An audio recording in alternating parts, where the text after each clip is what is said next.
Bonsoir, le Sénégal en ce vendredi 13. Jour de superstition pour certains, la réalité politique, elle ne trompe pas, alors qu'une certaine opposition en perte de vitesse tente de transformer un drame national en fond de commerce politique. Le duo Diomaye Sonko garde le cap de la transparence et du redressement là où l'ancien régime qui est les crimes de projet met la vérité sur la table, aussi douloureuse soit-elle, décryptage d'une actualité où la patriotisme se heurte aux vestiges du système. Le sujet brûlant, la transparence comme arme face au drame, c'est le sujet qui monopolise les unes. Mais lisons entre les lignes, le rapport d'autopsie du regretté étudiant Abdoulaye Ba est tombé relevé par l'Observateur et Libération.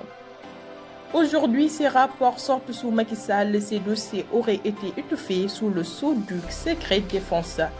Certes, le peuple et Walf Quotidien tentent de peindre un tableau noir en parlant des années horribilis aux étudiants braqués cherchant à imputer la faute politique au Premier ministre. C'est ignorer que ce gouvernement a hérité de forces de l'ordre, forces formées sous l'ancien système dont les réflexes répressifs ne s'effacent pas un jour.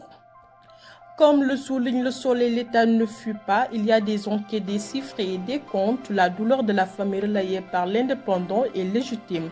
Mais l'instrumentalisation par une opposition qui n'a jamais pleuré ses propres morts d'hier est indécente. La justice passera car c'est la promesse du Jubal Jubanti.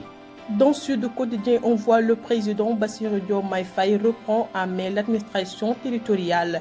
Il ne s'agit plus de laisser les gouverneurs en roue libre, mais de les aligner sur la vision patriotique pour servir les populations. Le Sénégal 2050 nous surprend que le chef de l'État existe déjà un approvisionnement correct et la stabilité des prix pour le Ramadan et le Carême. Les Échos et Grand Place nous informent que Farba Ngom a obtenu une liberté provisoire confirmée.